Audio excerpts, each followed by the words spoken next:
삶과 죽음은 무엇이며 그 안에 살아가는 우리의 행복과 불행은 또 무엇입니까? 이것은 철학적으로든 과학적으로든 끝이 없고 답이 없는 질문일 것 같아요. 그렇다면 성경의 말씀은 우리에게 어떻게 말하고 있음을 보게 됩니까? 신명기 30장 15절 말씀에 보라 내가 오늘 생명과 복과 사망과 화를 내 앞에 두었나니. 하나님은 당신이 지으신 사람들에게 허락하신 네 가지가 있는데 바로 생과 사와 화와 복이라고 말해요. 말 그대로 삶과 죽음 그리고 그 사이를 채우고 있는 기쁜 일 슬픈 일 다 이게 주어졌고 허락되어진 일들이라는 거죠. 이것이 바로 인생이라는 것입니다. 에덴을 벗어난 태초로부터 모든 인생은 육신을 입고 있는 한 결코 이것을 벗어나지 못합니다. 생사하복 중에 한 가지도 벗어날 수가 없어요. 모든 인생들 앞에 놓여 있는 것들이라는 거죠. 이 사실 하나만으로도 우리는 인정해야 됩니다. 무엇을 인정해야 됩니까? 우리 인생의 주권은 우리한테 있는 게 아니라는 거예요. 생사하복 아무것도 우리의 주권 안에 없어요. 다 그건 무슨 말입니까? 자, 우리의 인생은 하나님의 주권 아래에서 통치받고 있는 거예요.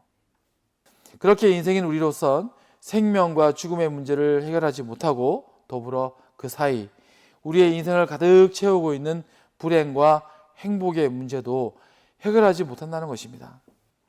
어떤 이는 또 말합니다. 인생의 필요와 바람들 그 모든 것을 갖추고 또 지혜롭게 살아갈 준비가 된 사람이라면 아무래도 인생을 누리고 또 고통을 피할 수 있지 않을까? 이런 말들을 하는 사람도 있어요. 그런데 이런 인생들의 바람과 염원을 산산이 부수는 성경의 말씀이 있죠. 전도서 1장 2절의 말씀입니다. 전도자가 이르되 헛되고 헛되며 헛되고 헛되니 모든 것이 헛되도다. 자, 이 말씀은 어떤 이의 고백입니까? 유명한 말씀이죠.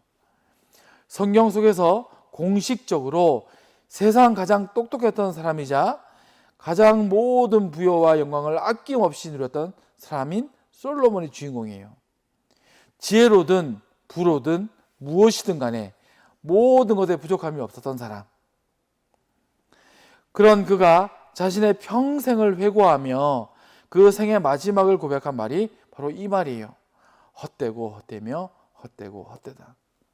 모든 것을 소유했고 세상 가장 똑똑했던 그는 왜 결국 삶을 온전히 누리고 행복한 인생이 되지 못했던 것입니까? 우리는 젊은 시절 솔로몬이 그 두 손에 꼭 쥐고 간절히 소유했던 그 소중한 무언가를 바로 생사하복의 시절들을 지나가다가 어느 순간 잃어지게 되었음을 보게 돼요. 그런데 반대로 솔로몬이 잃어버린 그 한 가지만은 꼭 붙들고 잃지 않음으로 모든 인생들과 같이 살지 않고 헛되이 무너지지 아니하고 생사하복의 시간 가운데 결국 영원한 안식과 승리로 나아갔던 사람도 한 명 있었죠. 그 사람이 바로 오늘 말씀의 주인공이자 앞서 말씀드린 솔로몬의 아버지인 다윗이에요. 그런데 다윗의 생사하복의 과정, 그 삶은 어떠했습니까? 그의 삶은 그렇게 행복한 삶은 아니었어요. 사실 행복하기만 한 삶은 아니었습니다. 그의 삶은 어쩌면 이스라엘의 그 어떤 왕보다도 역경과 고난이 가득했던 인생이었음을 보게 돼요. 오늘 우리가 함께 읽은 시편 23편은 다윗의 많은 시편들 중에서도 다윗의 신앙과 그 삶을 오롯이 담고 있는 대표적인 시편입니다. 그런데 이 시편 가운데에서 화자인 다윗이 말하고 있는 자기 인생의 지극히 현실적인 상황과 조건을 그리고 있는 구절은 무엇입니까? 바로 내가 사망의 음침한 골짜기로 다닐지라도예요. 그게 그의 삶이었어요. 사망의 음침한 골짜기. 다윗은 자신이 온몸으로 헤치고 나아간 그 인생에 대해서 정확하게 언급하고 있습니다. 사망의 음침한 골짜기였나라고. 하지만 그가 노래한 전체 시편을 읽어보면 어떻습니까? 자, 그 시편 속에 그 시를 노래하는 그의 마음 속에 자, 이 사망의 음침한 골짜기의 그림자가 드리워져 있나요? 그렇지 않았어요. 보십시오. 말은 내 현실은 사망의 음침한 골짜기다라고 말하고 있는데 시편에는 그 그늘이 없어요. 밝은 빛과 영광과 기쁨이 가득해요. 자, 그 삶 가운데 음침한 그림자가 드리워져 있지 않았다는 거예요. 그의 현실은 분명 사망의 골짜기에 서 있는데 그의 심령 그 어느 곳에도 두려움은커녕 오히려 기쁨과 충만한 소망 그리고 사랑과 생명력이 넘치고 있다는 사실을 우리는 주목해서 봐야 됩니다. 앞서 말씀드린 모든 것을 가지고 태평성대의 삶을 살았던 솔로몬의 상황과는 정반대인 거예요. 다 가지고 빛과 번쩍 살아가는 솔로몬은 공허했어요.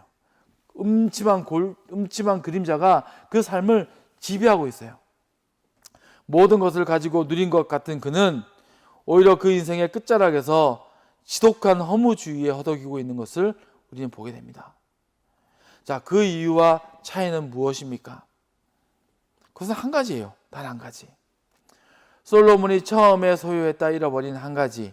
하지만 다윗은 처음부터 끝까지 다른 것은 다 잃어버려도 결코 잃어버리지 않고 소중하게 끝까지 붙들었던 한 가지.